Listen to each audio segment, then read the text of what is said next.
تو یہ کیا آیا بے سہاروں کے لیے ہے, بزرگوں کے لیے ہے, کہ یا اس کے علاوہ کوئی بچے ان کے لیے بھی آپ کوئی کام کرتے ہیں اس کے علاوہ؟ جی میں نے بتایا جیسے پہلے بھی کہ ہمارا مین کاز ایجوکیشن, ہیلتھ اور جسٹس ہے. ایجوکیشن میں ہم بہت سے بچے ایسے ہیں جن کو اسکول کی فیسز, ان کو اگر بکس چاہیے تو بکس, ان کو اگر یونیفارم چاہیے تو یونیفارم.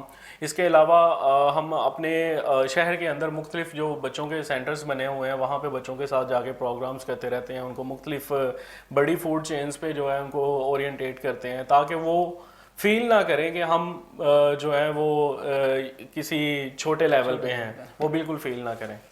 اچھا, آپ ظاہر ہے سماجی رہنما بھی ہیں, سماجی ورکر بھی ہیں. آپ کی یہ جو تنظیم ہے یہ آپ نے بتایا جیسا کہ نوشہرہ سنسی والی سائڈ پہ اس کا مرکز ہے, تو کیا یہ صرف وہی فوکس کرتی ہے یا پورے گجرانوالہ یا ضلع کی لیول پہ یا ڈویژن کی لیول تک اس کا کوئی؟ سر ہمارا یہ جو اولڈ ایج ہوم ہے اس میں شاید نوشہرہ سانسی کے ایریا کا کوئی بندہ ہو, اس میں گاموں کی اور گوجرانوالہ سٹی, لاہور, شدرہ, اس سائٹ کے بھی کافی بزرگ ہمارے پاس موجود ہیں. جی اچھا, تو یہ جو بزرگ آپ کے پاس لے کے آتے ہیں لوگ, یہ کس طریقے سے آپ سے رابطہ کرتے ہیں؟ انٹرنیٹ کے ذریعے سے, فون نمبرز آپ نے شیئر کیے ہوئے ہیں, یا کس طریقے سے؟ جی بالکل, سوشل میڈیا پہ بھی ہمارے فون نمبرز وغیرہ شیئرڈ ہیں, اور اس کے علاوہ مختلف تنظیمیں ہمارے پاس آتی رہتی ہیں تو وہ اپنے لحاظ سے ایک پیغام شیئر کرتے رہتے ہیں, تو اس سے دیکھ کے وہ ہمارے ساتھ کانٹیکٹ کرتے ہیں. ہم ان کو کہتے ہیں جی موسٹ ویلکم, آپ آ جائیں. وہ آتے ہیں تو ہماری پہلی کوشش یہ ہوتی ہے کہ ہم ان کو, ان کے بچوں کو سمجھائیں, ان کو اس بات کے بارے میں بتائیں کہ یہ والدین ہیں آپ کے, یہ آپ کی جنت ہیں, آپ ان کو اپنے ساتھ رکھو. اب ان کا ایک جنریشن گیپ ہے, اس کو برداشت کرنا سیکھو, کیونکہ بچپن میں انہوں نے بھی آپ کو بڑی حد تک برداشت کیا ہوا ہے. تو ان کو سمجھانے کی کوشش کرتے ہیں, جو سمجھ جاتے ہیں, وہ شاید چھوٹی تعداد ہے, وہ واپس لے جاتے ہیں, لیکن موسٹلی وہ ہمارے پاس ہی رہتے ہیں. اچھا, یہ تو ایک تنظیم کا یہ حوالہ ہو گیا. یہ پچھلے 1.5 سال سے 2 سال سے جو یہ لاک ڈاؤن کا سلسلہ چل رہا ہے کرونا وائرس کی وجہ سے, اس حوالے سے بھی آپ کی تنظیم کچھ کام کر رہی ہے یا کر؟ سر سب سے پہلے تو میں سارے جو اپنے ویورز ہیں ان سے کہوں گا کہ خدا را دعا کریں کہ اس سے ہماری جان چھوٹ جائے, کیونکہ ہم نے پچھلے 2 سال میں جو کچھ, جو سماجی ورکرز ہیں انہوں نے جو کچھ دیکھا ہے, یہ نہ آپ دیکھ پائے ہو اور نہ آپ دیکھ پا سکتے ہیں. بالکل, آپ گھر میں بیٹھے ہیں, آپ نہیں دیکھ سکتے. جو چیزیں اور جو کچھ ہم نے دیکھا ہے, میں کچھ ایسی چیزیں ہیں جو الفاظ نہیں ہیں بیان کرنے کے, جن میں ابھی میں آپ کو ایک واقعہ شیئر کرتا ہوں. یہ پچھلے لاک ڈاؤن میں کہ ہمارے ایک عزیز کے ایریاز میں ایک گھر تھا, تو انہوں نے کہا کہ آپ نہ کچھ راشن ہمارے ایریا میں بھی لے کے آئیں. تو میں نے کہا میں لے کے ضرور آؤں گا, لیکن میں کسی کے گھر دینے نہیں جاؤں گا, کیونکہ آج تک ہماری یہ تنظیم کی ایک پالیسی ہے کہ ہم خود کسی کے سامنے نہیں ہوں گے, یعنی شو نہیں ہوں گے, مدد کرنے والا. ہاں جی, ہم ہائڈ رہتے ہیں کہ ہم بالکل کوئی پبلسٹی نہیں کریں گے. تو انہوں نے کہا نہیں آپ آؤ.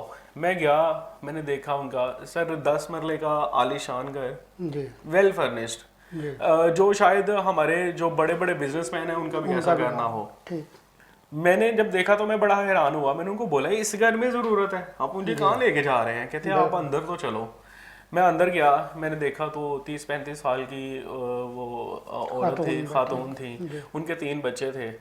تو میں بیٹھا وہاں پہ, بہترین لگژری ڈرائنگ روم تھا ان کا. میں بیٹھا, ان سے بات چیت ہوئی, تو ان سے میں نے پوچھا کہ کیا ایسے حالات کیوں آ کہ آپ کو راشن کی ضرورت پڑ گئی, آپ کو ڈیشن کی ضرورت پڑ گئی. انہوں نے بتایا کہ تقریباً 2 سال پہلے میرے ہسبینڈ کی انگلینڈ ڈیتھ ہو گئی ہے, تو وہاں پہ جو ہے ان کے جو پارٹنرز تھے انہوں نے ان کا بزنس ضبط لیا ہے, تو اس وجہ سے ہم اس کا یہ حالات ہوئے ہیں کہ 3 دن سے میرے بچے بھوکے ہیں. اس واقعے نے کل سے مجھے جھنجھو کے رکھ دیا, اور میں بخدا وہاں پہ بے اختیار رونے لگ گیا کہ یہ خدا ہے کہ پتہ نہیں کون سی چیزیں ہم دکھا رہا ہے. تو ابھی سمجھ سے باہر ہو گئی تھی چیزیں. یہ لاک ڈاؤن میں بھی الحمدللہ 500 سے زائد گھروں کو سرو کیا ہے, اور ہم نے سبزیاں بھی سرو کی ہیں, راشن بھی سرو کیا ہے, کافی چیزیں کی. اچھا, ایک ضمن سے سوال آ گیا کہ ظاہر ہے یہ جو تنظیم چلا رہے ہیں, یہ صحت کے معاملات, فیسیں بچوں کی, اس کے علاوہ یہ قانونی معاونت بھی آپ فراہم کر رہے ہیں, اولڈ ایج ہوم کا, یہ آنکھوں میں کیا ہوتا ہے, تو اس کی فنڈ ریزنگ کا کیا طریقہ ہے؟ سر باخوا اب تک ہمارے پاس کوئی فنڈ, جو فنڈر بڑا موجود نہیں ہے. ہم سیلف فائنانس پہ چلا رہے ہیں, ہمارے نوجوان ہیں ہمارے, ہم آپس میں مل کے چلا رہے ہیں. ابھی تک ہمارے پاس کوئی بڑا ڈونر موجود نہیں ہے. جی اچھا، تو آج کا عید کا ایک اسپیشل دن ہے، تو کیونکہ ٹائم ہمارے پاس شارٹ ہے، آپ جاتے جاتے کوئی ایک میسیج آج کے دن کے حوالے سے، آپ فاؤنڈیشن کے حوالے سے، یا جو لوگ بے سہارا مطلب بزرگوں کو آپ کے پاس چھوڑ جاتے ہیں ان کے لیے کوئی ایک میسیج؟ جی میں ضرور میسیج دینا چاہوں گا. میں اپنے ویو سے اپنی دینے والی جو ہماری ینگ جنریشن ان سے بھی اور ہمارے جو بزنس ہیں ان سے بھی تینوں ریکویسٹ کرنا چاہوں گا کہ خدارا اپنے والدین کی عزت کریں، قدر کریں. اس کے علاوہ اپنے بچوں کو تو نئے کپڑے دلوائے ہیں، خدارا اپنے ہمسائے میں اپنے رشتہ دار میں بھی دیکھ لیں. اپنی انا کو ایک سائڈ پہ رکھیں، اپنی انا کو سائڈ پہ رکھتے ہوئے ان کا بھی کچھ قدر کریں. ان کی 3 روپے 400 کا ایک سوٹ ان کو لے دے دیں، یہ ان کے لیے بڑا ہوگا. اور میں اپنی فاؤنڈیشن کے لیے گزارش کرنا چاہوں گا کہ پچھلے 10 سال ہمیں آج تک ڈونر کی ضرورت نہیں پڑی. تو میں کہتا ہوں کہ اگر آپ خود نہیں کرتے، آپ کے پاس ٹائم نہیں ہے، تو ہم موجود ہیں. ہم آپ کے جس طرح سیکیورٹی کہیں گے ہم آپ کو دینے کے لیے تیار ہیں، اور آپ پیسوں کو صحیح طریقے سے اور جگہ پہ استعمال کریں گے. آپ ہماری مدد کریں. بہت شکریہ عمر شہزاد. تو ناظرین، عمر شہزاد اپنے حصے کی ماں جلا رہے ہیں اور اس ظلمات کے دم میں روشنی کی کرن لوگوں کو دکھا رہے ہیں. آپ لوگوں کا بھی بہت شکریہ کہ آپ ان بات سنیں اور ان کے ساتھ تعاون کریں.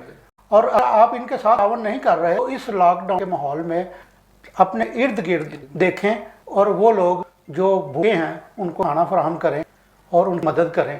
تو بہت شکریہ عمر شہزاد، مرحبا پھر آپ ہمارے پروگرام میں عید والے وقت نکال کے تشریف لائے. تو اس کے ساتھ ہی ہم یہاں لیتے ہیں چھوٹا سا بریک، تو وقفے کے ساتھ پھر حاضر ہوں گے.